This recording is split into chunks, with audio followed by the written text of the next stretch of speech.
మనతో పాటు జిట్టా బాలకృష్ణ అన్న క్లోజ్ ఫ్రెండ్ చెరుకు సుధాకర్ అన్న ఉన్నారు. అన్న ఏమైంది అసలు జిట్టా బాలకృష్ణ అన్నకు ఆరోగ్య సమస్యలు ఏంటి అసలు? సహజంగానే కొంత ఓవర్ వెయిట్ ఉన్న దగ్గర నుంచి రిడక్షన్ అయిన తర్వాత వెయిట్ లాస్ కొంచెం ఎక్కువనే అయింది. ఒక సందర్భంలో కలిసినప్పుడు నేనే ఉండి కొంత ఎవాల్యుయేషన్ చేయించుకో, కేవలం వెయిట్ రిడక్షన్ ఒక్కటే కాదు, జనరల్ కండిషన్ కూడా చూసుకోవాలని చెప్పినప్పుడు కొంచెం కాఫ్ వస్తారు. దగ్గు ఎవాల్యుయేషన్ చేసినప్పుడు కొంచెం ట్యూబర్క్లోసిస్ అని కొద్దిగా మొదట్లో అనుకున్నారు. తర్వాత క్రమక్రమంగా అనేకమైన పరీక్షల తర్వాత అది బీసెల్ లింఫోమా అని ఒక రేర్ డిజీజ్ బ్రెయిన్కి వచ్చింది. దాన్ని డయాగ్నోజ్ చేసి కీమోథెరపీ స్టార్ట్ చేసిన సందర్భంలో కూడా తను చాలా పరిస్థితి విషమించడంతో వారు మనం వెనక్కి చూడడం దూరం వెళ్ళిపోయారు. అంటే అన్న చదువుకున్నవాడు, లైఫో సంబంధించి చాలా ఫెయిల్యూర్ కేసెస్ ఎక్కువ ఉన్నాయి. అన్నకు ఎవరు చెప్పలేదా, మీరు సజెస్ట్ చేయలేదా ఇట్లా కాకుండా ఏదైనా ఫిజికల్గా ఏదైనా ట్రై చేయమని చెప్పలేదా ఆపరేషన్ కాకుండా? లేదు, అది కాదు ప్రాబ్లం. క్లియర్ కేస్ ఆఫ్ మనం సైంటిఫిక్గా బెస్ట్ ఆఫ్ ఇన్స్టిట్యూట్లో కేవలం యశోద సోమాజీ దీంట్లో సికింద్రాబాద్లోనే ఆల్మోస్ట్ 3-4 నెలల నుంచి కంటిన్యూస్గా పరీక్షలు జరుగుతున్నాయి.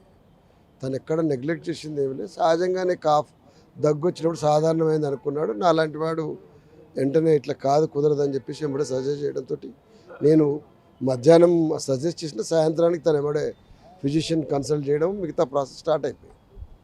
అట్లా ఏం లేదు, తను ఎక్కడ నెగ్లిజెన్స్ ఏం లేదు. తను కేర్ఫుల్గా పద్ధతిగా ఉన్నటువంటి క్రమశిక్షణలో ఉన్న వ్యక్తి. ఉద్యమంలో ఎట్లయితే సాహసం ఉన్నదో వ్యక్తిగతంగా కూడా చాలా క్రమశిక్షణతో ఉన్నటువంటి వాడు. కొన్ని ఫేట్స్ అంతే మనం ఊహించలేము కొన్ని సందర్భాలు. అందులో అరుదైనటువంటి డిసీజ్ అది బీసెల్ లింఫోమా అనేది చాలా రేర్. పెట్ స్కాన్లు తీస్తే కూడా దొరకలేదు. అది ఆల్మోస్ట్ మనం 3-4 టైమ్స్ పెట్ స్కాన్ తీసినాం. ఒక 6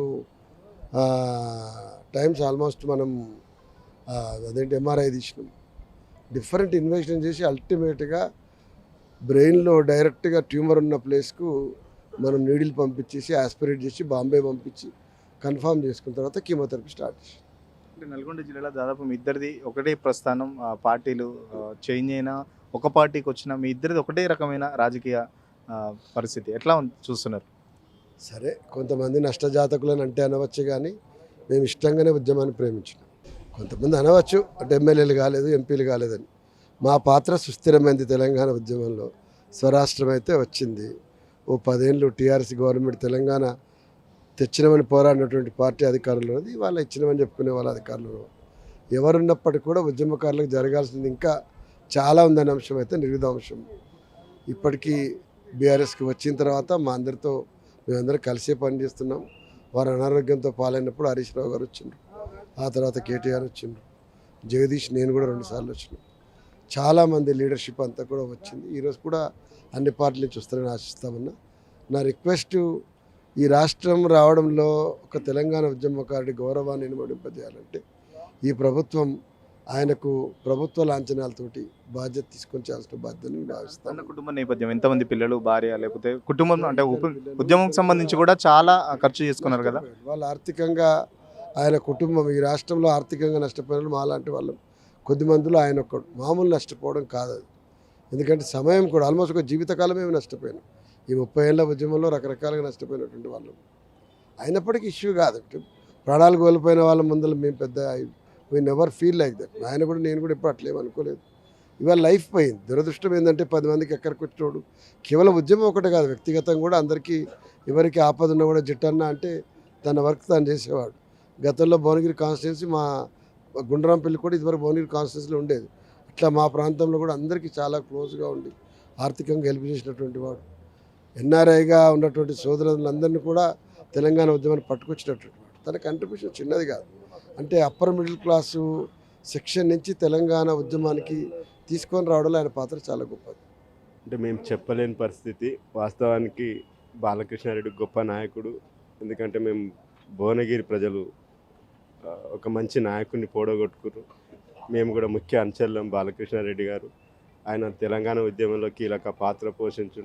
ఇక్కడ ఒక పొలిటికల్గా అన్ని రాజకీయ పార్టీలు అతను వాడుకొని ఒక ఇబ్బంది పెట్టే పరిస్థితి తెచ్చింది సార్. ప్లీజ్ అలాంటి నాయకుడు దొరకడం, పోడగొట్టుకోవడం మా నియోజకవర్గ ప్రజల దురదృష్టం.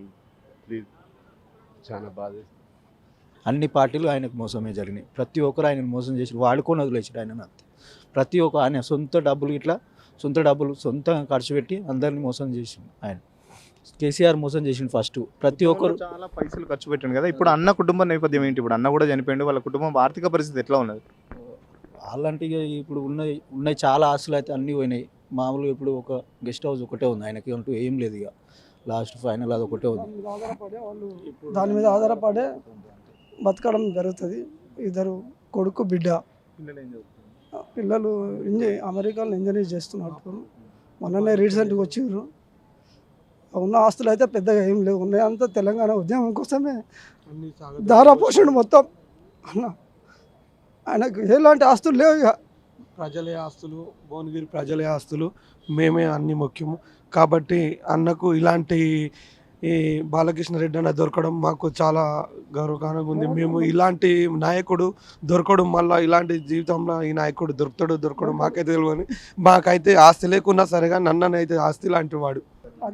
అధికార పార్టీ ఈరోజు అన్న అంత్యక్రియలు ప్రభుత్వ లాంఛనాలతో చేయాలని సీఎం గారిని వేడుకుంటున్నాం మేము. సీఎం గారికి ముఖ్య గమనిక ఏంటంటే, కొంచెం ఉద్యమకారుడు ఆయన. సొంత ఆస్తులు కోల్పోయి ఉద్యమంలో 25 ఏళ్ళు ఉద్యమం నడిపించిన వ్యక్తి. మా భువనగిరి నియోజకవర్గంలో ఒక ఉద్యమ నాయకుడు. నల్గొండ ఉమ్మడి జిల్లాలో ప్రభుత్వ లాంఛనాలతోటి అంత్యక్రియలు చేయాలని మేము ఒక కార్యకర్తలుగా సీఎం గారిని వేడుకుంటున్నాం.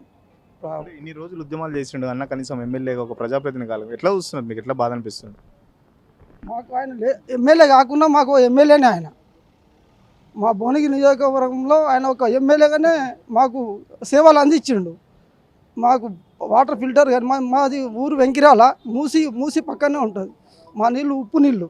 అలాంటిది ఫస్ట్ టైం మా వెంకిరాలనే ఫిల్టర్ పెట్టడము, ఆయన మూసి పరిరక్షణ చేయడము, దానికోసం ఉద్యమం చేసిండు. కాబట్టి మా ప్రభుత్వ లాంఛనాలతోటి అంత్యక్రియలు చేయాలని సీఎం గారిని కోరుకుంటున్నాం.